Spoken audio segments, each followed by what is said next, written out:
नमस्कार दोस्तों, आप सभी का स्वागत है आपके अपने चैनल CSS फन ट्रिक्स में। हम लोग MOP डिस्कस कर रहे थे। पार्ट 3 तक हम लोगों ने डिस्कस कर लिया था। आज हम लोग पार्ट 4 डिस्कस करेंगे। और हम लोग जो पिछला चैप्टर था हमारा चैप्टर 6 फाइल मैनेजमेंट सिस्टम, उसका रिमेनिंग पार्ट आज डिस्कस करके इसे फिनिश कर देंगे।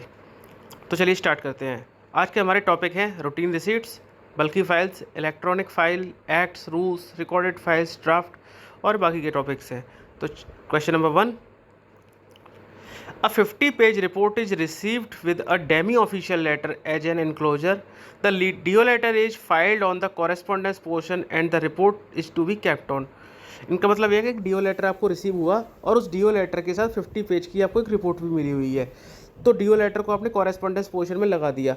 रिपोर्ट को आप कहाँ रखोगे 50 पेज की को? Option are A correspondence portion, B appendix to correspondence portion, C only relevant pages of the report need to be kept, D. Report will be provided separately if required by the senior officer.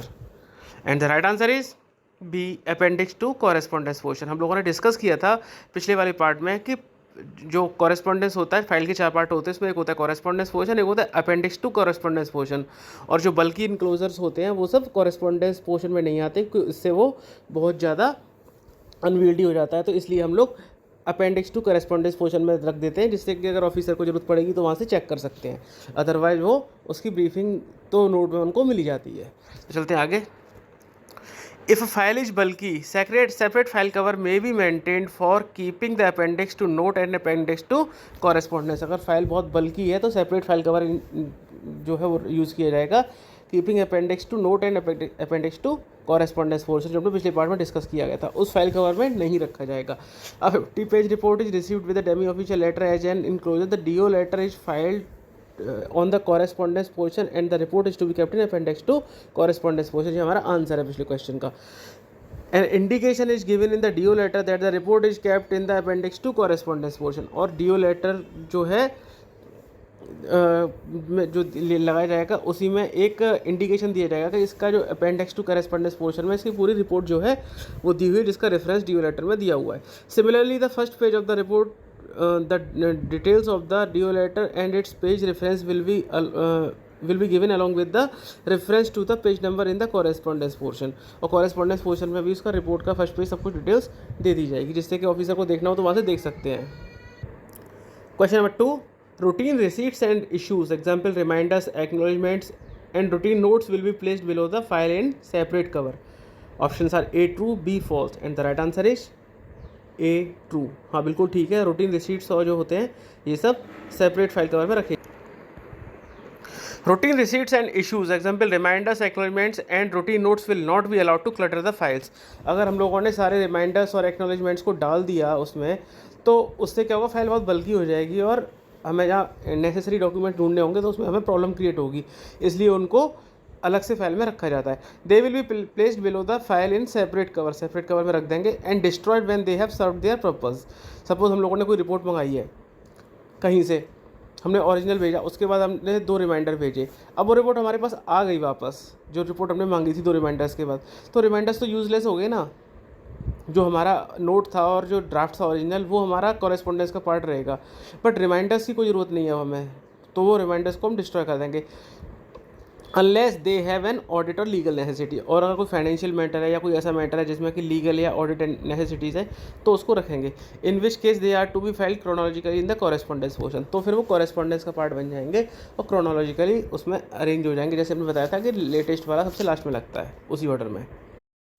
Question 3, if the file is not bulky, appendix to correspondence may be kept along with the respective correspondence portion of the main file। Options are A true, B false। यहाँ पे question ये है कि हमने पिछले question में discuss किया था कि अगर फाइल बल्कि होती है तो हम लोगों ने डिस्कस किया कि जो अपेंडिक्स जो बल्कि वाला पार्ट होता है उसको हम अपेंडिक्स टू कॉरेस्पॉन्डेंस पोर्शन में अटैच कर देते हैं। यहाँ पर ये क्वेश्चन है कि अगर फाइल बल्कि है ही नहीं तो अपेंडिक्स टू कॉरेस्पॉन्डेंस पोर्शन है, क्या उसको हम कॉरेस्पॉन्डेंस पोर्शन के साथ मर्ज कर सकते हैं, उसी में लगा सकते हैं जब बल्कि है नहीं तो। Option A true, B false and the right answer is A true, बिल्कुल सही है ये। If the file is not bulky, appendix to notes and appendix to correspondence may be kept along with the respective notes and note portion और the correspondence portion respectively of the main file. Appendix to notes और appendix to correspondence create ही इसलिए किया जाता है file बल्कि ना हो जाए। अगर बल्कि नहीं है फाइल तो फिर उसमें यूजलेसली उसमें अलग अलग पार्ट्स करने से क्या फ़ायदा, वो भी तो एक इनकन्वीनियंस ही क्रिएट करेगा। तो बेटर उसको फाइल के मेन कॉरेस्पॉन्डेंस और नोट पार्ट में ही ऐड कर दो, उससे हमारे लिए स्मूथ रहेगा। Question number 4, when is a file called bulky and new volume is created? Options are A, when the file exceeds 150 to 200 pages, B, when the file exceeds 250 to 300 pages, C, when the file exceeds 100 to 150 pages, and D, when the file exceeds 400 pages. And the right answer is A, 150 to 200 pages. यानी कि अगर 150 से 200 page के आसपास हो जाता है तो फिर फाइल जो है माना जाता है कि बल्कि हो गई, उसका सेकेंड वॉल्यूम क्रिएट कर दिया जाता है। To facilitate easy handling of file when the notes plus the correspondence portion of a file becomes bulky, say exceed 150 to 200 pages, it will be stitched and marked volume 1। यानी कि 150 से 200 page हो गए थे टोटल, नोट और correspondence को मिला के इसको स्टिच कर दो, सिल दो इसको। वो इसलिए कि अब इस फाइल में कोई फर्दर कॉरेस्पॉन्डेंस करना नहीं है, कोई पेज उसमें ऐड नहीं करना, कोई पेज निकालना नहीं है, तो सिलाई कर दो तो उसकी बाइंडिंग टाइप की हो जाएगी। Marked example A110112/2019 establishment volume 1, bracket में आपने वॉल्यूम 1 कर दिया, अब ये वॉल्यूम 1 हो गया।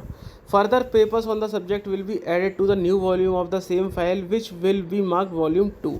और जो फर्दर पेपर्स होंगे वो वॉल्यूम 2 में ऐड कर दिए जाएंगे और उसका नाम भी सेम हो जाएगा जो उसका था, सिर्फ ब्रैकेट में वॉल्यूम 1 की जगह वॉल्यूम 2 आ जाएगा। और थर्ड पार्ट क्रिएट करते हैं तो वॉल्यूम 3 हो जाएगा, बाकी सब कुछ एज इट इज़ रहेगा। Question 5, in volume 2 of the same file page numbering is to be start up fresh. Option are A true, B false. यानी कि वॉल्यूम 2 जब हम क्रिएट करेंगे तो उसकी जो नंबरिंग होगी नोट उसकी तो 1 से होगी या फिर जहाँ पर छोड़ा था वहाँ से होगी। क्वेश्चन के अकॉर्डिंग पेज नंबरिंग फ्रेश होगी यानी 1 से होगी, तो क्या ट्रू है या फॉल्स है? And the right answer is B false, गलत है ये स्टेटमेंट। नंबरिंग जहाँ पे आपने वॉल्यूम 1 में ख़त्म की थी वॉल्यूम 2 वहीं से स्टार्ट होगी, तभी तो कंटिन्यूटी में फाइल चल पाएगी। In volume 2 and subsequent volumes of the same file, page numbering in notes portion and the correspondence portion is to be made in continuity of the last page number in note portion correspondence portion of the earlier volume। ठीक है, earlier volume में जहाँ खत्म होगा वहीं से start होगा next volume में। Question 6, volume of a file is not created for an electronic file. Electronic file में कोई वॉल्यूम 1 वॉल्यूम 2 नहीं होता है। Option A true, B false. And the right answer is A true, volume 2 create नहीं होता है e file में, क्योंकि ई फाइल में बल्कि होने का कोई सीन ही नहीं होता। उसमें तो वैसे भी आप जो भी और उसमें ऐसा भी नहीं है कि आपको पेपर निकालने के लिए बहुत इनकन्वीनियंस होगा। जो भी पेपर आप उसकी रेफरेंसिंग करो तो वहाँ से आप उसको डायरेक्ट पेज को निकाल सकते हो, तो उसकी भी कोई इशू नहीं होता, इसलिए वॉल्यूम क्रिएट नहीं होता। For electronic files the need for creating a new volume does not arise. इस चीज़ को दिमाग में रख लो। In e file all electronic receipts including scanned copy of PUC and FRs are attached और अपलोडेड इन ई फाइल। सारे papers तो अपलोडेड हो जाते हैं, वहाँ से आप पेपर को एक्सेस कर सकते हो easily. Question number 7, the papers in a case from top to downwards will be arrange in the following order. अब मल्टीपल टाइप के पेपर्स हैं तो फाइल में आप कौन कौन से पेपर को ऊपर रखोगे, कौन से को नीचे रखोगे, उस ऑर्डर की बात हो रही है। तो इसमें 1 है एक्ट, रूल्स, इंस्ट्रक्शंस और reference book.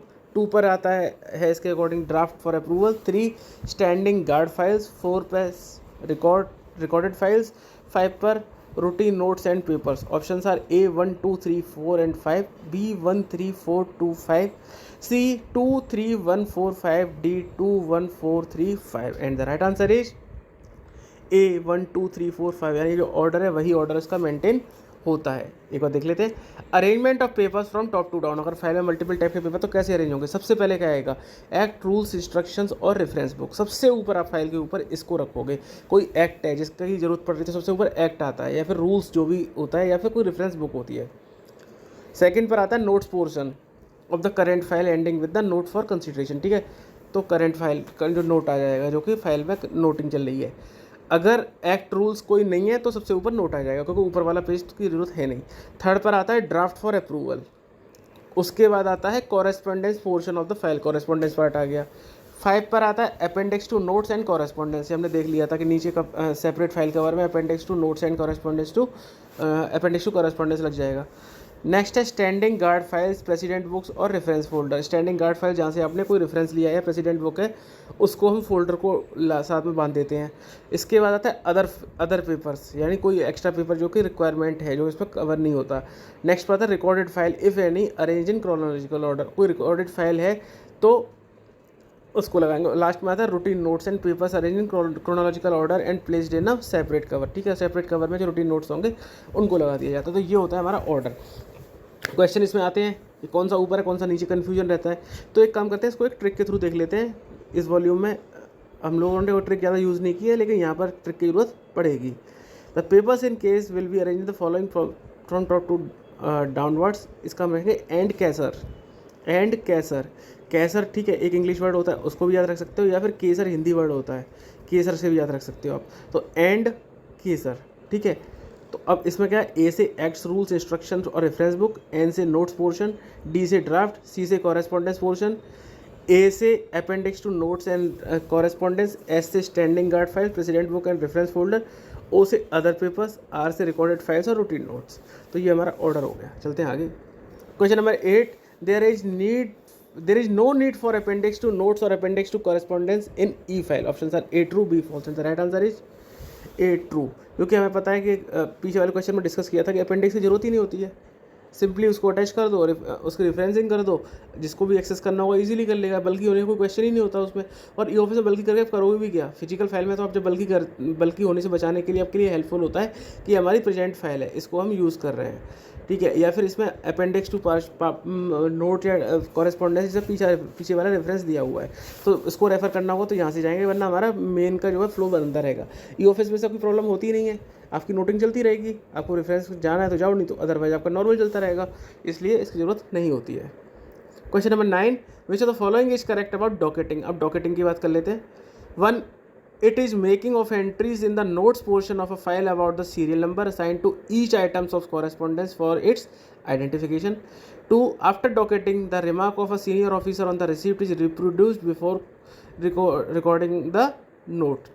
Options are A1 and 2 only, B1 and 3 only, C2 and 3 only, D all of the above, and the right answer is D all of the above। यानी कि सारे के सारे सही, यानी कि दोनों के दोनों स्टेटमेंट सही हैं। एक बार देख लेते हैं डॉकेटिंग में। Docketing means making the entries in the notes portion of a file about the serial number assigned to each item of correspondence, whether receipts or issue for its identification। Docketing means क्या होता है कि entry करते हैं notes portion में about the serial number assign to each item of correspondence के हर item को जो हम सीरियल नंबर असाइन करते हैं उसकी एंट्री होती है, ठीक है। वो रिसीट भी हो सकता है और इशू भी हो सकता है। After docketing, if the branch officer or any higher officer has made any remark on the receipt, it is reproduced before recording the note।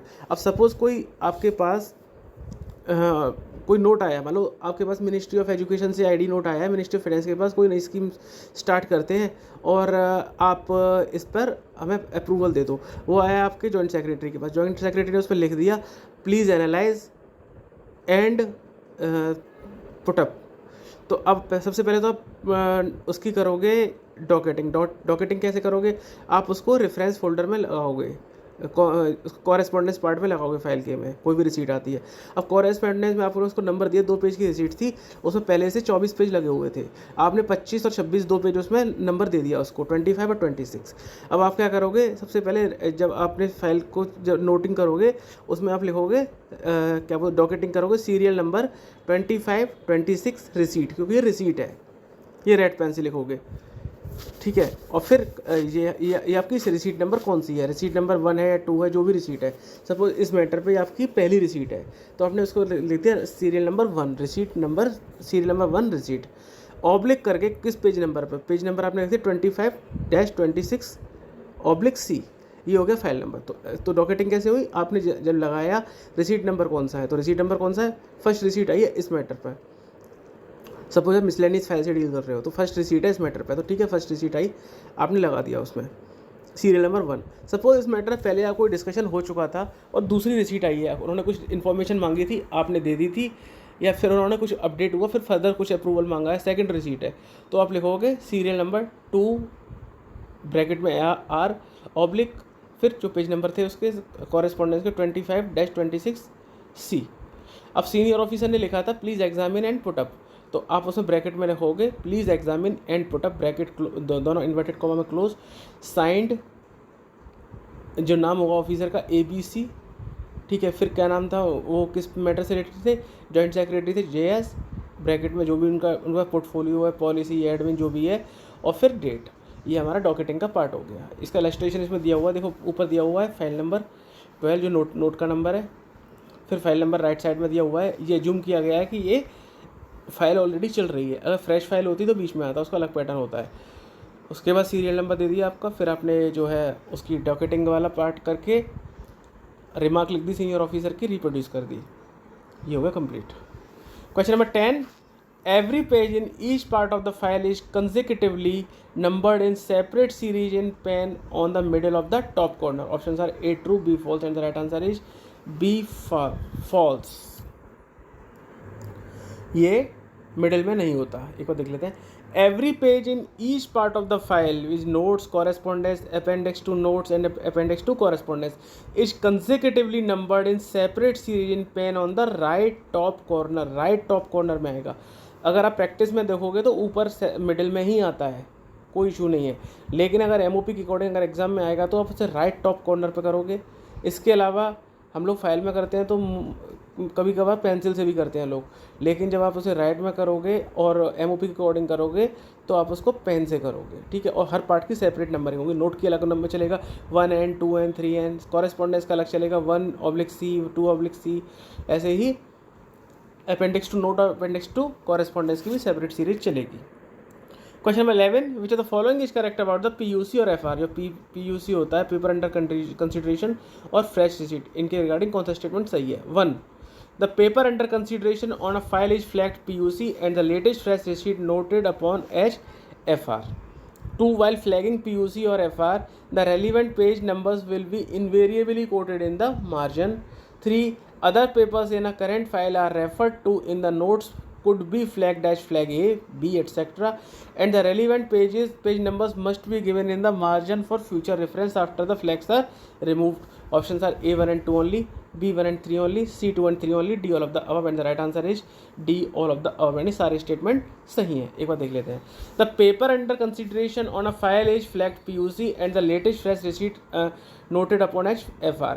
यानी कि जब कोई पहली बार किसी मैटर पे आपको रिसीट मिलती है तो उसको बोलते हैं पेपर अंडर कंसीडरेशन, क्योंकि आप उसे कंसीडर कर रहे हो, वो आपका पहला पेपर है, तो उसकी हम रेफरेंसिंग में करेंगे PUC शॉर्ट में।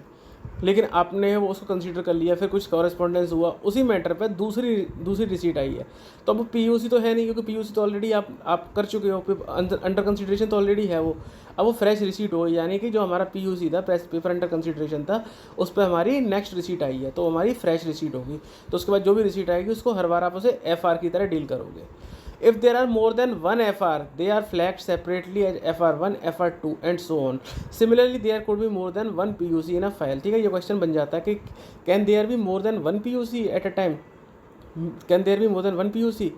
वो तो हम सोचेंगे कि पहला वाला पेपर होता है सिर्फ वही तो PUC होता है, बाद वाला पेपर तो PUC होता नहीं, बाद में तो FR बन जाता है, तो हम उसे गलत कर देंगे। लेकिन नहीं, अगर सपोज आपको दो रिसीट एक साथ मिली हुई हैं तो PUC 1 PUC 2 हो सकती हैं, या फिर एक ही मिनिस्ट्री से आपको दो रिसीट आएंगे, दोनों सिमिलर मैटर पे अलग अलग डील करती हैं, तो PUC 1 में एक मैटर डील हो रहा है, PUC 2 में दूसरा मैटर डील हो रहा है, तो दोनों PUC 1 PUC 2 हो सकती हैं। और ऐसे ही दो रिसीट अगर मिलती हैं आपको तो FR1 और FR2 उनको मार्क कर देंगे।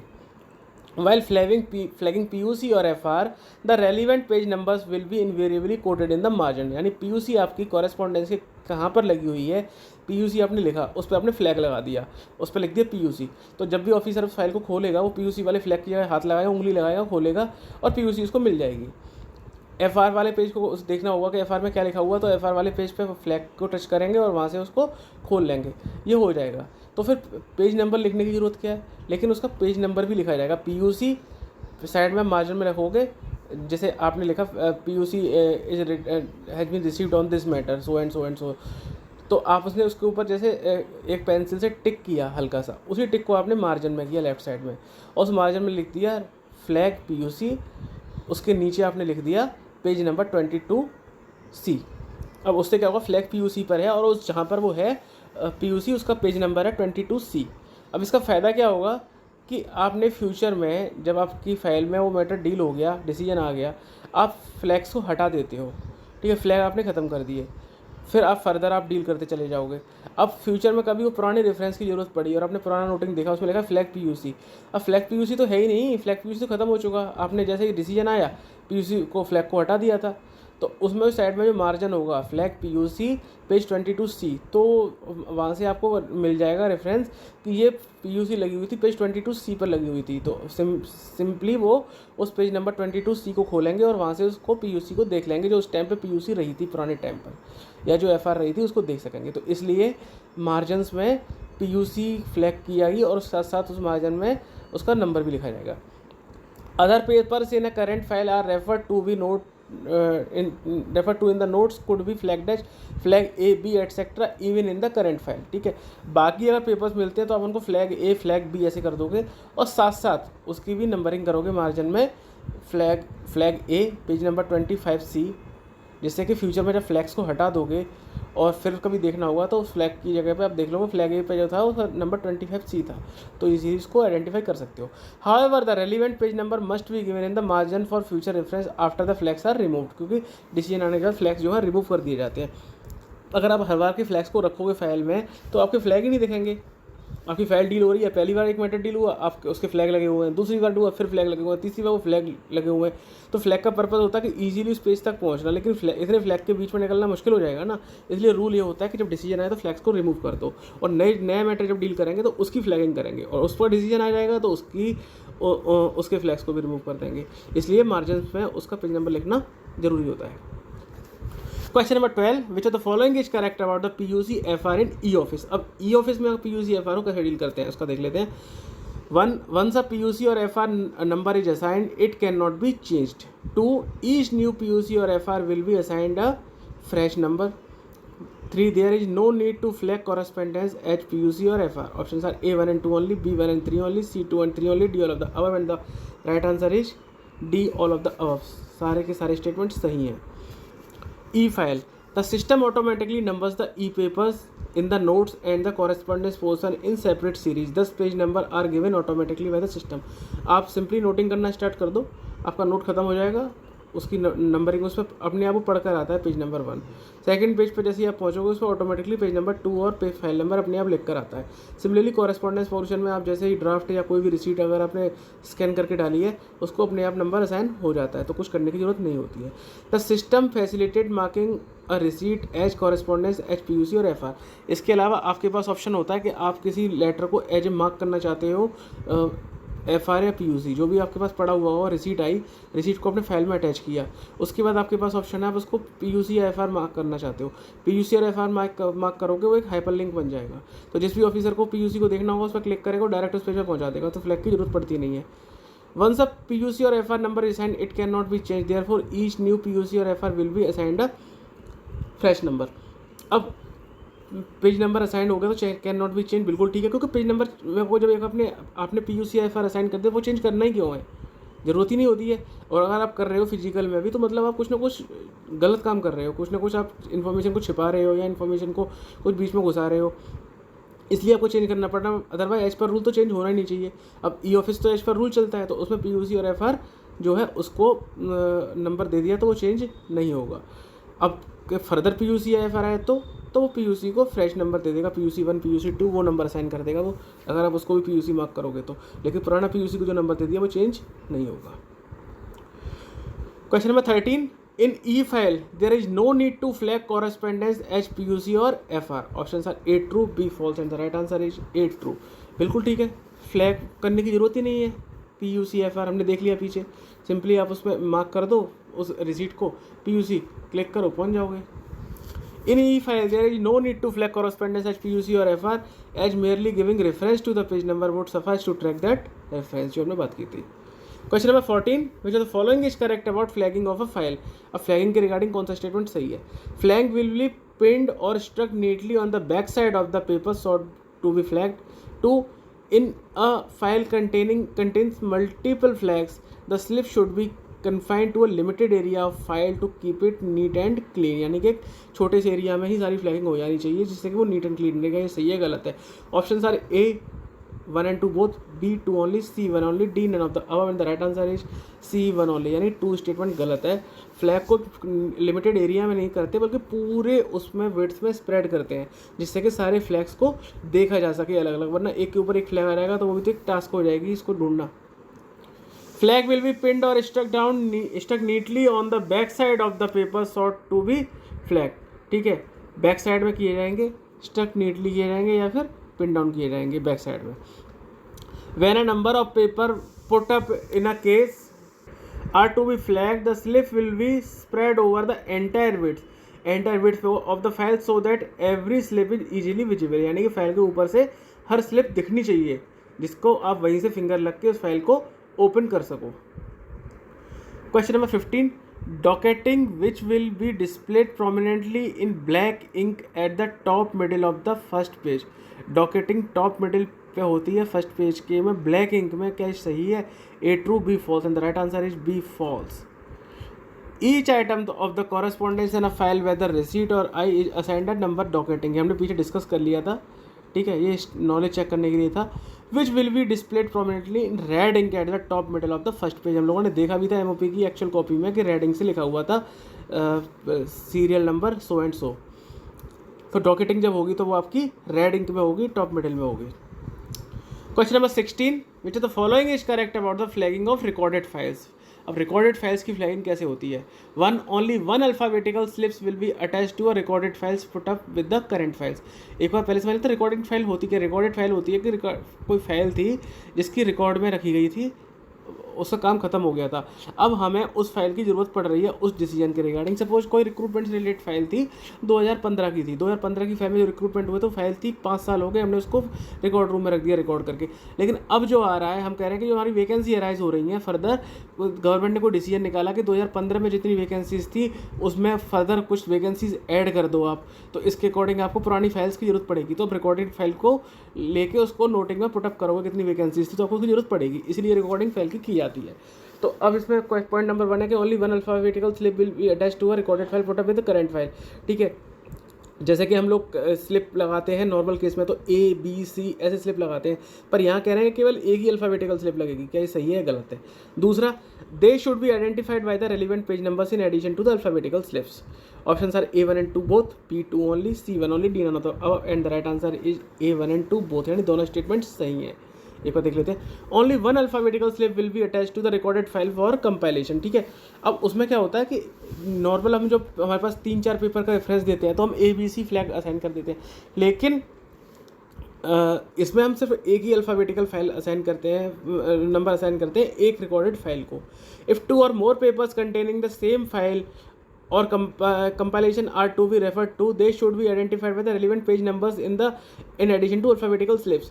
अब रिकॉर्डेड फाइल में हमने असाइन कर दिया A नंबर, अब उसके पेज नंबर हमें जैसे सपोज जैसे तीसरा पॉइंट है पेज नंबर 23 की जरूरत पड़ रही है नोटिंग के की, पेज नंबर 17 की जरूरत पड़ रही है कॉरेस्पॉन्डेंस की, और पेज नंबर 57 की पड़ रही है कॉरेस्पॉन्डेंस की, 3 की पड़ रही है। तो उस रिकॉर्डेड फाइल की फ्लैगिंग करेंगे तो page number A B C ऐसे नहीं करेंगे, जैसे हमने C असाइन किया तो C/23N, C/17C, C/57C, तो यहाँ पे हमें पता चल जाएगा कि कौन से पेज नंबर है, लेकिन उसको अल्फ़ाबेटिकल नंबर सिर्फ एक ही फाइल होगा असाइन होगा रिकॉर्डेड फाइल को केस में। Question number 14, while numbering the correspondence part of a file, blank intervening pages if any are not numbered। Option A true, B false and the right answer is A true, बिल्कुल ठीक है। बीच में अगर कोई blank page आता है तो उसकी नंबरिंग नहीं की जाती। सपोज आपने ड्राफ्ट लगाया, ड्राफ्ट एक पेज का था, बैक साइड खाली है उसकी, नेक्स्ट पेज, अब उसके पीछे तो आप कुछ लिखोगे नहीं, उसकी जो कॉपी है तो उसके नेक्स्ट पेज शुरू हो जाएगा तो ब्लैंक रह गया ना, तो उसकी नंबरिंग नहीं की जाएगी क्योंकि उसमें कुछ है ही नहीं matter. Question number 17, not put up remark indicated in the margins of the notes in pencil represents. Suppose किसी फाइल में आपको मार्जिन्स में लिखा हुआ मिल रहा है नॉट पुट अप पेंसिल से, उसका मतलब क्या होता है? A, rules refer to in a case if copies thereof are expected to be available with the officer to whom the case is being submitted. B, copies of documents which are quoted in the note but are not available to put up presently. C, rules already available on the website of the department. And D, information which cannot be denied under section 8 of RTA Act 2005. And the right answer is A true। तो not put up का मतलब क्या होता है कि जो rules refer to in the case of copies there are expected to be available, कि ये तो ऑफिसर के पास होगा ही, तो इसको हमने कॉपी नहीं लगाई है, नॉट पुट अप है। एक बार देख लेते हैं। Rules or other compilation referred to in a case need not be put up if copies thereof are expected to be available with the officer whom the case is being submitted। अब छोटे छोटे matter के regarding हम हर rule की copy तो नहीं लगाते फिरेंगे, कुछ रूल्स तो ऑफिसर के पास कॉपीज रहती है, ऑफिसर को पता है और उनके पास कॉपी भी है, तो हम उसकी सिंपली लिख देंगे नॉट पुट अप रिमार्क्स लिख के मार्क करके उसकी रेफरेंसिंग जो करेंगे, हमने उसका पेज नहीं लगाया है। The fact of such compilation not having been put up will be indicated in the margin of the notes in the pencil as not put up. तो हमने उसका नहीं लगाया इसलिए हम नॉट पुट अप कर देंगे, जिससे ऑफिसर को ढूंढना ना पड़े और वो कन्फ्यूजन ना रहे कि हमने इसको नहीं लगाया, क्योंकि आपके पास ऐसी कॉपी होगी, ये हमें उम्मीद है। Question number 18, what is linking of files. अब फाइल्स की लिंकिंग क्या होती है। 1, if the issues raised in 2 or more current files are interconnected, the relevant files will be linked. 2, linking may also be resorted to if a paper on one current file is required for reference in dealing with another current file. 3, it is also called attaching a file. Options are A1 and 2 only, B1 and 3 only, C2 and 3 only, D none of the above, and the right answer is A1 and 2 only। यानी कि linking of file और attaching of file जो है वो अलग अलग होती है, एक नहीं होती। एक बार देख लेते हैं। If the issue raised in the 2 or more current files are so interconnected that they must be dealt with together simultaneously, the relevant files will be linked। अब एक मैटर जो ऐसा है जो कि दूसरी फाइल से भी हमें जरूरत पड़ रही है तो उन फाइल को लिंक कर देंगे। Such linking may also be resorted to if a paper on one current file is required for reference in dealing with the another current file। ठीक है, नॉट एंटायर फाइल, अगर एक दो पेपर भी जरूरत पड़ रही है तो भी उसको लिंक कर देंगे। Unless a copy of the paper can be conveniently placed on the first file. ठीक है, अगर हम पेपर को नहीं लगा सकते। एक ऑप्शन तुम्हारे पास ये है कि मान लो दूसरी फाइल है, उसके 2 या 3 पेजेस हैं जो कि हमें ज़रूरत पड़ेगी उस फाइल में, तो सिंपल एक तरीका तो ये है कि आप उसकी फोटोकॉपी करो और उसमें लगा दो कॉरेस्पॉन्डेंस पोर्शन में, वो ईजी तरीका है, आपको बल्कि फाइल को अटैच नहीं करना पड़ेगा, लिंक नहीं करना पड़ेगा। बट अगर आपको लगता है कि उसमें ज़्यादा पेजेस हैं या उसको नहीं कर सकते या कोई और पॉइंट एंगल है जिसकी वजह से आप उससे फोटोकॉपी नहीं प्लेस कर सकते हो, तो फिर आप उसको लिंक कर दोगे उस पेज के साथ। और फिर वही हमने बोला था कि लिंकिंग फाइल जब हम करते हो तो क्या करते हो, उसको अल्फ़ाबेटिकल सीरियल नंबर दे दोगे और पेज नंबर दे दोगे तो वो लिंक हो जाएगी उससे। Attaching a file is different from linking files. Link file is filed where decision is required. ठीक है, तो अटैचिंग ऑफ फाइल और लिंकिंग फाइल में डिफरेंस क्या है कि लिंकिंग फाइल तब होती है जब डिसीजन की जरूरत पड़ती है, तब लिंकिंग ऑफ फाइल होती है, अटैचिंग ऑफ फाइल उससे अलग होती है, एक नहीं होती है। Question number 19, N attached file is a file which is attached only for reference purposes. A true, B false, and the right answer is A true, yes। Attach file फिर सिर्फ रेफरेंस पर्पज से होती है, जबकि linking of files होती है वो decision के लिए होती है। An attach file is a file which is attach only for reference purposes. The linked files are to be stacked one above the other. The link file are to be displayed a placing a slip on the flap on the file board. हमने देख लिया था, file board पे हम slip लगा देंगे, उससे दिख जाएगा। Specimen of slip to be attached on file board while linking files. अब जो फाइल बोर्ड पे जो हम लोग करेंगे, कैसे अटैच करेंगे, लिंक्ड फाइल्स। कौन कौन सी फाइल्स हैं, ये नंबर 11011/5/2016 पॉलिसी और दूसरा है 110/6/2010 पॉलिसी, यानी कि इन दोनों फाइल को हमने लिंक किया, तो इस तरह से उसकी लिंकिंग ऑफ फाइल्स होती है। Question number 20, which of the following is correct about a file. एक फाइल के रिगार्डिंग कौन सा स्टेटमेंट सही है। 1, only active files are available for linking attaching. 2, the files to be linked or attached must be available in the user's account. Options are A1 and 2 both, B 2 only, C 1 only, D none of the above, and the right answer is A both, 1 and 2 both। यानी कि active files are available for linking, बिल्कुल ठीक बात है। जो active files होंगे उन्हीं को तो लिंक करोगे, पुरानी फाइल को तो हम रेफरेंसिंग करते, रेफरेंस देते हैं सिर्फ, उसको लिंक नहीं करते और जो है अटैच करते हैं। और जिस फाइल को आप लिंक कर रहे हो, अगर आप ई ऑफिस में यूज़ कर रहे हो तो जिस फाइल को आप लिंक कर रहे हो आपके अकाउंट में होना चाहिए, किसी और के अकाउंट की फाइल को आप कैसे लिंक कर दोगे। अगर फिजिकल सेंस में समझा जाए तो किसी एक इंसान को आप दूसरी चीज़ तभी तो दे सकते हो जब मेरे पास वो चीज़ होनी चाहिए, अगर नहीं है तो कैसे दे दूँगा। तो ऐसे ई ऑफिस में आपके अकाउंट में होनी चाहिए। Question 21, which the following is correct about part file. अब पार्ट फाइल की बात कर लेते हैं। 1, it may be resorted to consult simultaneously with 2 or more sections। 2, where 2 or more part file are opened, each will be identified by a distinct number। 3, a part file shall be merged with the main file immediately when the main file and the main and the part file are returned to the section. Options are A1 and 2 only, B1 and 3 only, C2 and 3 only, D all of the above, and the right answer is D all of the above. सारे statement सही हैं. और देख लेते हैं part file के बारे में. If the main file on the subject is not likely to be available for some time and it is necessary to process a fresh receipt or a note without waiting for its return, a part file may be opened to deal with it. अब जैसे एक example ले लेते हैं कि suppose एक transfer की file है, ट्रांसफ़र किया था ऑफिसर्स का. आपने फाइल को कुछ ट्रांसफ़र के लिए भेजा, कुछ सीनियर ऑफिसर्स के ट्रांसफ़र के लिए. उसको आपने अंडर सेक्रेटरी को भेजा, अंडर सेक्रेटरी ने सीनियर ऑफिसर को भेज दिया डीएस को, डीएस ने उसको भेज दिया जॉइंट सेक्रेटरी के पास. कंसिडरेशन जॉइंट सेक्रेटरी के पास रखी हुई है. इसी बीच आपके पास दूसरा मैटर आ गया कि कुछ नए लोग आ गए, उनका भी ट्रांसफ़र उनका भी पोस्टिंग करनी है आपको, लेकिन वो फाइल तो अवेलेबल है नहीं. तो आप क्या करोगे, आप दूसरी पार्ट फाइल खोल दोगे उसी नंबर से. ठीक है, अब ये नहीं करोगे कि पहले ये फाइल आएगी तब मैं इस फाइल को इनका ट्रांसफ़र करूँगा, तब तक तो गवर्नमेंट के रिसोर्सेज वेस्ट हो जाएंगे ना, वो लोग फालतू बैठे रहेंगे. बेटर है पार्ट फाइल खोलो, पार्ट फाइल से डील करो और उनका ट्रांसफ़र कर दो, वो फाइल आएगी तब आती रहेगी. इवन सिर्फ एक नहीं, अगर वो फाइल भी आपकी अंडर कंसिडरेशन और तीसरा मैटर आ जाता है तो आप तीसरी पार्ट फाइल भी खोल सकते हो, कोई लिमिट नहीं है इसमें. दिस डिवाइस में ऑल्सो भी resorted to where it is desired to consult simultaneously 2 or more sections और ऑफिसर्स. और तब भी कर सकते हो, आपको फाइल को 2 अलग अलग जगह भेजनी है. ठीक है, अब एक ही मैटर पर है, कुछ फाइनेंशियल ट्रांजैक्शन है.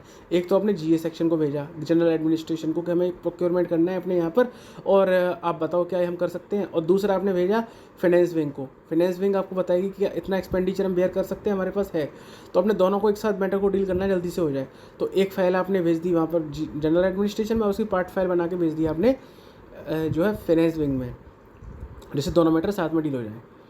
A part file will normally consist of, normally part file में क्या क्या होता है, अ रिसीट डील्ड विद और notes relating to thereto. ठीक है, एक रिसीट होती है और एक नोट्स होगा. ठीक है, where 2 or more part files are open, each will be identified by distinct number. Example 11011/2/2018 bracket में PF1, ये पार्ट फाइल 1 हो गई. सेकंड हो गई PF2 करके. A part file shall be merged with the main file by dealing officer immediately when the main file and the part file are returned to the section after giving fresh referencing. और जब part file आपकी आ गई और main file भी आ गई तो क्या करोगे, आप उसको डीलिंग ऑफिसर की ड्यूटी का उसको मेन फाइल में मर्ज कर दे और उसकी फ्रेश रेफरेंसिंग कर दे. क्योंकि पार्ट फाइल में आपने रेफरेंसिंग की होगी, सपोज किसी कॉरेस्पॉन्डेंस की, उस पार्ट फाइल की नंबरिंग होती है वो अलग होती है, वो 1 से स्टार्ट होती है. जैसे हम कर रहे थे वॉल्यूम 1 वॉल्यूम 2 में, तो क्या होती है, जहाँ से वॉल्यूम 1 खत्म होता है 150 पे खत्म हो तो 151 से शुरू होगी. लेकिन पार्ट फाइल में जो नंबरिंग होती है वो 1 से स्टार्ट होती है. अब 1 से स्टार्ट हुई, आपने किसी को रिसीट को नंबर दिया 2C दे रखा है नोटिंग में पेंसिल से, तो वहाँ पे तो वो ठीक थे, ऑफिसर ने देखा वो 2C मिल जाएगा. लेकिन आपने उसको उस सारे कॉरेस्पॉन्डेंस को उठा के मेन फाइल में पीछे लगा दिया. अब वो 2C थोड़ी ना रहेगा, 2C मेन फाइल का एक 2C/C जो है ऑलरेडी अवेलेबल है. अब नोटिंग में किसी ने देखी, नोटिंग को नोटिंग के साथ अटैच कर दिया कि 2/C में जाओगे तो वो तो वहाँ तो कुछ और मिलेगा उसको. तो इसलिए उस इनकन्वीनियंस को अवॉइड करने के लिए क्या करोगे, आप उसकी फिर से नंबरिंग करोगे, पार्ट फाइल की रेफरेंसिंग करोगे. जैसे आपने उसकी नंबरिंग कर दी जो भी नंबर आया था, और फिर नोटिंग में आप उसको पेंसिल से कर दोगे जो भी उसका नया नंबर आया होगा उस नंबर की रेफरेंसिंग करोगे, जिससे कि उस रिसीट को देखना होगा, उस नोट की रिसीट को, तो सही पेज पर जा सको. Question number 22, which of the following is correct about a part file in e office. Part file e office में कैसे होती है. 1 in e file the part file is opened against a main file by any user if he she is in the channel of submission of that file. Option 2, unlike the merger of physical files in e-file, part file is attached as a separate entity and subsequently the respective part files are closed. Options are A1 and 2 both, B2 only, C1 only, D none of the above, and the right answer is A1 and 2 both. दोनों statement सही हैं. अब जैसे हम लोगों ने देखा था वॉल्यूम में क्या होता है कि ई ऑफिस में वॉल्यूम क्रिएट करने की जरूरत नहीं होती, लेकिन पार्ट फाइल तो क्रिएट करने की जरूरत पड़ जाएगी ना, क्योंकि अगर हमने एक ऑफिसर को एक पार्ट फाइल भेज दी है और उसी मैटर पे दूसरे को भेजनी है तो कैसे भेजोगे. तो ई ऑफिस में भी पार्ट फाइल करने का प्रोविजन रहता है. दूसरी बात, उस पार्ट फाइल को ऐसा नहीं कि जो इनिशिएट करता है जैसे डीलिंग ऑफिसर है, सिर्फ वही उस ई फाइल को पार्ट फाइल को इनिशिएट कर सकते हैं, कोई भी कर सकते हैं. अगर सेक्शन ऑफिसर को लगता है कि 2 जगह से इसका डिसीजन चाहिए तो वो भी कर सकते हैं. अगर अंडर सेक्रेटरी को लगता है तो वो भी कर सकते हैं. तो इसको उस चैनल में जो भी ऑफिसर है वो सभी उस फाइल को पार्ट फाइल कर सकते हैं. और फिजिकल फाइल में मर्जर होता है उसकी तरह नहीं होता. पार्ट फाइल इसमें जो की जाएगी वो सेपरेट एंटिटी और subsequently the respective part file are close. ठीक है, e file part file is attached as separate entity, e file attach हो जाएगी सेपरेट एंटिटी के तौर पर, क्योंकि उसमें तो क्या होता है कि सारी हाइपर लिंक होती हैं, नोट को नोट में अटैच कर दिया और उसको जो है कॉरेस्पॉन्डेंस को कॉरेस्पॉन्डेंस में अटैच कर दिया। अब उसके पार्ट फाइल वाले नोट पर कोई अगर जाके कोई हाइपर लिंक पर क्लिक करेगा तो वो हाइपर लिंक ऑलरेडी वही उसी पेज पर लेके आपको जाएगा जहाँ पर वो था पहले था, तो वहीं से आपको फाइल को वो आपको ओरिजिनल पेज मिल जाएगा, इसलिए उसकी सेपरेट नंबरिंग की ज़रूरत नहीं होती। तो याद रखना कि ई फाइल में ये सब चीज़ें नहीं होती, अगर फिजिकल फाइल में की जाती हैं। Question number 23, on transfer of a work from one section two another, 1. The former section will transfer all the current files but closed files will remain with it. 2. The section taking over the records will reclassify or renumber the closed files transferred to it. 3. In the case of current files, the endeavor should be to close them at the earliest, so to open new files according to the sections classification or dealing with the matter. Options are A1 and 2 only, B1 and 3 only, C2 and 3 only, D all of the above, and the right answer is C3 only, यानी statement 1 और 2 गलत है। एक बार देख लेते हैं। Whenever work is transferred one department section to another, the former will promptly transfer all the related files including files both current and closed to the latter. ठीक है, हमने क्या देखा था उसमें पॉइंट क्या था कि only current files are transfer, नहीं, जब आपका वर्क ट्रांसफ़र हो गया उससे रिलेटेड तो उस सेक्शन को आपको क्लोज फाइल भी भेजनी पड़ेगी, क्योंकि हो सकता है कभी रेफरेंसिंग के लिए उनको पुरानी फाइल की जरूरत पड़ जाए, तो क्या वो आपसे थोड़ी ना मांगते फिरेंगे, तो इसलिए उनको पुरानी फाइल्स भी सारी की सारी आपको भेजनी है। अब आपका कोई कनेक्शन नहीं रहा उन फाइल्स के साथ। In case of transfer of files from one department to the other, a list will be prepared and approval of head of the department will be taken. बिल्कुल ठीक है, ट्रांसफर करोगे कौन कौन सी फाइलें आप भेज रहे हो उनकी लिस्ट बनाओगे, हेड ऑफ द डिपार्टमेंट का अप्रूवल लोगे कि ये फाइल हमने हैंड ओवर कर दी। अब फ्यूचर में उनसे रिलेटेड कोई मैटर होगा वही सेक्शन डील करेगा। The department section taken over the records will not reclassify or renumber the close files transfer to it. अब जो जिसके पास आया उसको कोई रिक्लासिफिकेशन और कोई रीनंबरिंग नहीं की जाएगी, जैसे था वो एज इट इज़ रखा जाएगा। और क्यों रखा जाएगा? क्योंकि नोटिंग में जो है उनका रेफरेंस दिया हुआ है कि इस पेज नंबर पर ये मिलेगा, इस पेज नंबर पर ये मिलेगा। आपने री नंबरिंग कर दी तो वो गड़बड़ हो जाएगी ना, इसलिए नहीं कर सकते हो। In the case of current files, the endeavor should be to close them at the earliest and to open new files according to the department section's own scheme of classification for dealing with the matter further. अब जिस department के पास ये फाइलें आ गई, उनकी कोशिश ये नहीं होनी चाहिए उस फाइल में वो कंटिन्यू करते हैं वो काम करना। उनको फाइल तो मिल गई है, लेकिन कोशिश ये करो कि उस फाइल को जितनी जल्दी हो सके क्लोज कर दो और नई फाइल से अपने अकॉर्डिंग डील करना शुरू करो, और उन फाइल को आप क्लोज करके रेफरेंस के लिए यूज़ करो कि फ्यूचर में जरूरत पड़ेगी तो रेफरेंसिंग करो। बट ऐसा नहीं कि उस फाइल को जिंदा रखो और आगे भी चलाते रहो, क्योंकि वो पुराने फाइल सेक्शन ने अपने तरीके से डील किया था या डिपार्टमेंट ने किया था, तो बेटर है आप अपने तरीके से इसको करो, पर उसमें कोई फेरबदल मत करो, वो वैसी की वैसी रहेगी, उसकी आइडेंटिटी चेंज नहीं होगी। आप न्यू फाइल ओपन कर लो, उसको close. Question number 24, which of the following is correct about reconstruction of a file? A1, a file will be reconstructed if it is misplaced. 2, the file number and the subject will be obtained from the file register. 3, copies of correspondence will be sought from the corresponding department. Options are A1 and 2 only, B2 only, C1 only, D all of the above, and the right answer is D all of the above, यानी सारे statement सही हैं। एक बार देख लेते हैं। A file will be reconstructed if it is misplaced. अब कोई फाइल अगर हमसे खो जाती है तो हम क्या करेंगे? हम उसे रिकंस्ट्रक्ट करेंगे।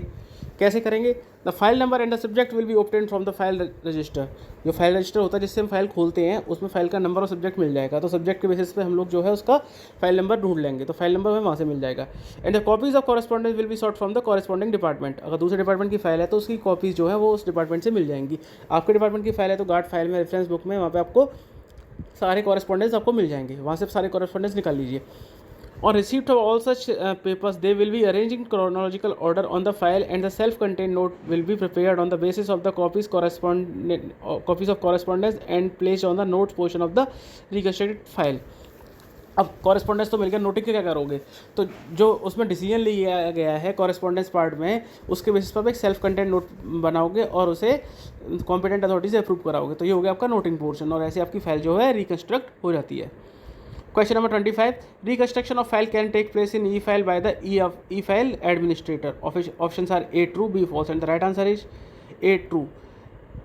जो ई-फाइल एडमिनिस्ट्रेटर होता है वही फाइल को रिकंस्ट्रक्ट करता है। ई फाइल में अगर ई ऑफिस में अगर फाइल लॉस्ट हो जाती है तो यूजुअली नहीं होती है, मिल जाती है, बट फिर भी दूसरे डिपार्टमेंट में चली गई, मूवमेंट ट्रैक नहीं हो पा रहा, तो फिर वो एडमिनिस्ट्रेटर उसको रिकंस्ट्रक्ट कर सकता है।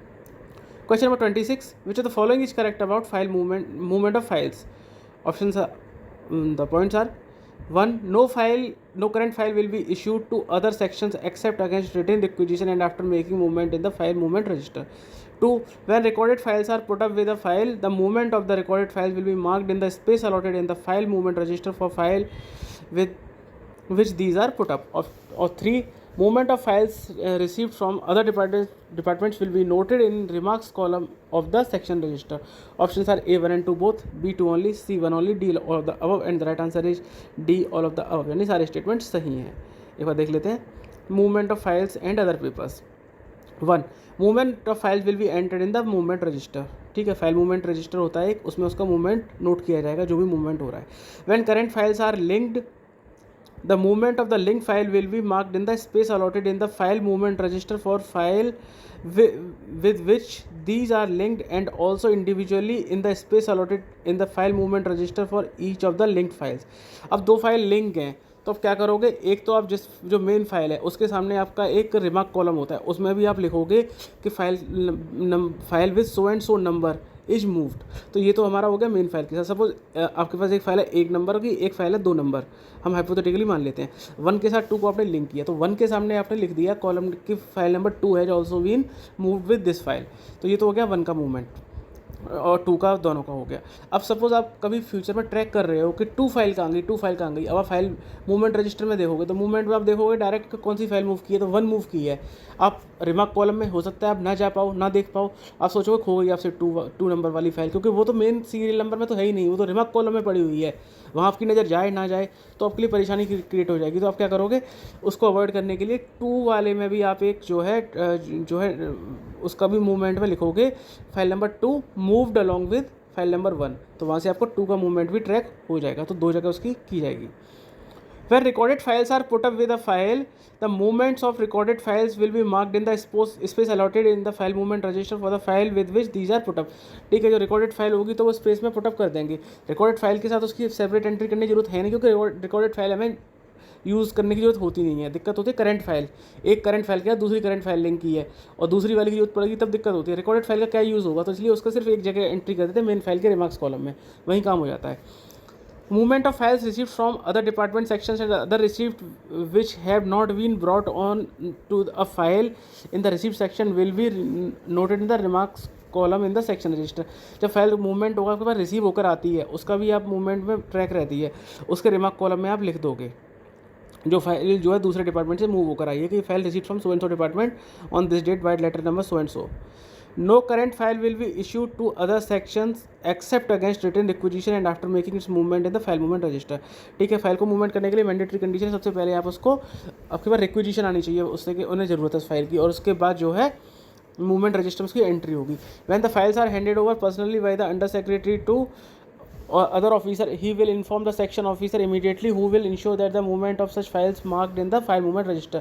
अब कभी कभी क्या होता है कि अंडर सेक्रेटरी ने अपने लेवल पे हैंड ओवर कर दी पर्सनली, तब मूवमेंट कैसे होगा वो सेक्शन को बताएगा, सेक्शन ऑफिसर को. सेक्शन जो है उसमें मूवमेंट रजिस्टर में लिख लेगा कि अंडर सेक्रेटरी ने हैंड ओवर की थी सो एंड सो डेट को, ऐसे करके. तो इस तरह से उसका मूवमेंट हो जाएगा. Question number 27. Movement of any file handed over by an office of deputy secretary or above level personally to the minister will be noted by the personal staff in the respective personal section register. Options are A true, B false and the right answer is A true. बिल्कुल ठीक बात है कि DS से कोई file मांगी minister ने तो आप क्या करोगे, उसका पर्सनल स्टाफ है वो फाइल के मूवमेंट को अपने रजिस्टर में लिख लेगा. साथ वो सेक्शन को भी इन्फॉर्म करेंगे लेकिन अपने रजिस्टर में भी एंट्री करेंगे. The personal staff of the office of the rank of deputy secretary and above will maintain the movement paper received by their officers and respective personal section register. ठीक है, तो personal section register में भी होगा और जो है personal staff अपने रजिस्टर में दोनों जगह एंट्री करेगा. Movement of any file handed over personally to higher officer और to minister will similarly be noted by the personal staff. ठीक है, पर्सनल स्टाफ ने भी कर लिया. Papers files marked by them to other departments however will be routed through the section concern for noting their movements in the file movement register और section register as appropriate. अगर paper file जो हम कर रहे हैं other department को move कर रहे हैं तो पर्सनली नहीं करेंगे, ये तो अपने चैनल में बात होती है तब हैंड ओवर करने की बात होती है. अगर आप दूसरे डिपार्टमेंट को कर रहे हो तो आपको सेक्शन भेजोगे, सेक्शन उसको प्रॉपर फॉरवर्डिंग बना के फाइल मूवमेंट रजिस्टर में एंट्री करके उसको प्रॉपर चैनल के थ्रू भेजेंगे अप्रूवल लेकर, तभी फाइल मूवमेंट होगा. यानी कि अदर डिपार्टमेंट को मूव कर रहे हो तो पर्सनल लेवल पर उसको नहीं दिया जा सकता है डीएस या यूएस के द्वारा. उसको सेक्शन से ही रूट किया जाएगा। Question number 28, files and other papers marked by the under secretary to officers will be moved from his office directly under intimation to the section under him. Options are A true, B false, and the right answer is B false. ये गलत statement है। Files and other papers marked by the under secretary to other officers, sections or department will be routed through the section for noting their movement. ठीक है, ये हमने पहले देख लिया था। डायरेक्टली कर ही नहीं सकती, अदर डिपार्टमेंट को करना है तो इन्वॉल्व हो गया तो उसको हमें भेजना होगा सेक्शन के थ्रू, जिससे कि नोटिंग में उसकी एंट्री आ जाए। Question number 29, which of the following is not a urgency grading. अब हमने देखा है कि हमारे जो कॉरेस्पॉन्डेंस आता है, ड्राफ्ट आता है, उसके राइट साइड में टॉप राइट पर एक अर्जेंसी ग्रेडिंग लिखी रहती है। तो इसमें से कौन सी है जो अर्जेंसी ग्रेडिंग में नहीं आती है? A immediate, B priority, C top priority and D most immediate. And the right answer is D most immediate. ऐसा मोस्ट इमीडिएट नाम का कुछ होता ही नहीं है, इमीडिएट ऑलरेडी मोस्ट इमीडिएट ही होता है एक तरह से। तो हमारे 3 तरह की ग्रेडिंग होती है, इमीडिएट, प्रायोरिटी और टॉप प्रायोरिटी। तो अर्जेंसी ग्रेडिंग कौन सी? इमीडिएटली। इसका मतलब क्या होता है? Used only in cases requiring prompt action. तो इमीडिएट का मतलब क्या होता है? प्रॉम्प्ट एक्शन चाहिए आपको। प्रायोरिटी का मतलब used for cases where which merit disposal is in precedence to others of ordinary nature. ठीक है, तो इसमें क्या होता है कि ऑर्डिनरी नेचर के हैं, लेकिन उनसे प्रेसिडेंस यानी उनसे पहले इसको करो, ऑर्डिनरी मैटर से पहले इसको डील करो, ये प्रायोरिटी पर है।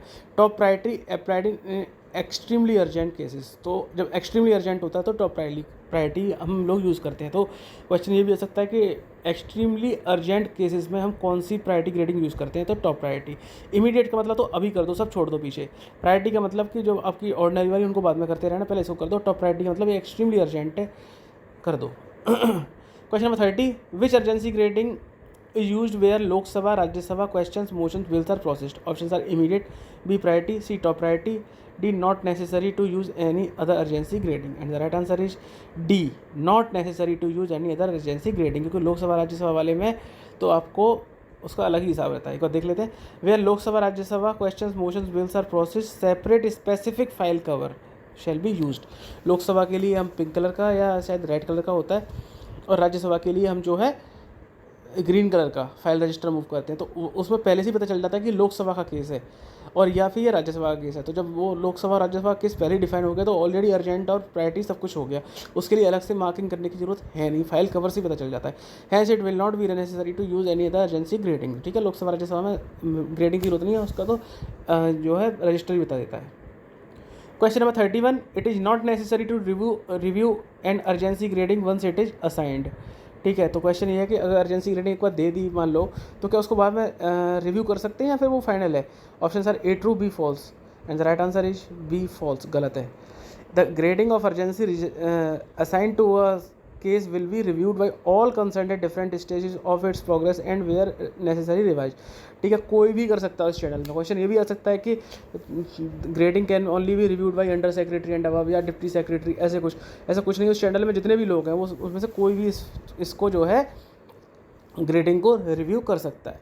This is particularly important for cases propose to refer to the other departments. और अदर डिपार्टमेंट्स को करते हैं तो क्या बोलते हैं, और ज़्यादा इंपॉर्टेंट हो जाता है ये वाला केस। तो ठीक है, तो अर्जेंसी ग्रेडिंग को कोई भी रिव्यू कर सकता है इस चैनल में, डीलिंग असिस्टेंट पुटअप करेगा, उससे लेकर ऊपर तक कोई भी कर सकता है। आज का हमारा last question number 32, What are the urgency gradings used in e-office for the Lok Sabha, Rajya Sabha matters involved? Options are A immediate, B priority, C top priority, D VIP. Options are A 1, 2 and 3 only, B 1 and 2 only, C 4 only, D all of the above. And right answer is C 4 only. ठीक है, तो कौन सी हम use करते हैं जब राज्यसभा और लोकसभा का मैटर? देखो, लोकसभा राज्यसभा का डायरेक्ट बिल आएगा फिर तो कोई ज़रूरत ही नहीं है, फिर तो हमने पीछे देख ही लिया था कि उसमें तो जो है एनवेलप बता देगा। लेकिन अब जो लेटर आया है वो राज्यसभा या लोकसभा से नहीं आया है, वो हमने डील किया है, लेकिन वो मैटर इन्वॉल्व करता है राज्यसभा लोकसभा का। तो हम तो उस फाइल रजिस्टर को इम्पोर्टेंट यूज़ नहीं कर सकते ना उसको, क्योंकि सपोज हो सकता है कि मिनिस्ट्री ऑफ फाइनेंस ही किसी मैटर से रिलेटेड कोई कॉरेस्पॉन्डेंस कर रहा है जो कि उसको मिनिस्ट्री लोकसभा में कोई क्वेश्चन पूछा उससे रिलेटेड कर रहा है, तो अब उसकी ग्रेडिंग कैसे करेंगे? तो इसमें कौन सी ग्रेडिंग आती है? तो ऑप्शन है सी वीआईपी, क्योंकि वीआईपी सबसे हाई ग्रेडिंग है, मतलब ये वीआईपी केस है, इसको सबसे पहले करना है। In e file immediate priority and top priority are the urgency grading. These urgency grading are given by the user at the time of sending the file receipt, ठीक है। जब भेजते हैं तब इसको यूज़ किया जाता है। कब किया जाता है? जब फाइल को भेजा जाता है, उस टाइम पर उसकी ग्रेडिंग लिख दी जाती है। Level VIP use for the Rajya Sabha Lok Sabha matters, Rajya Sabha Lok Sabha का मैटर होगा तो VIP यूज़ कर देंगे। The grading of urgency assign to a case will be reviewed by all concern at different stages of its progress and where necessary revise, ठीक है। जब जरूरत पड़ेगी इसको रिव्यू करके रिवाइज कर सकते हैं। This is particularly important for cases propose to be refer to other department. हमने पीछे देख लिया था कि जब दूसरे डिपार्टमेंट को करते हैं तो बहुत ही इंपॉर्टेंट हो जाता है उसकी प्रायोरिटी क्या है उसकी, यानी उसकी अर्जेंसी ग्रेडिंग क्या है वो हमें मेंशन करना ही करना होगा। तो ये था हमारा आज का video friends. Thanks for watching, have a nice day, thank you.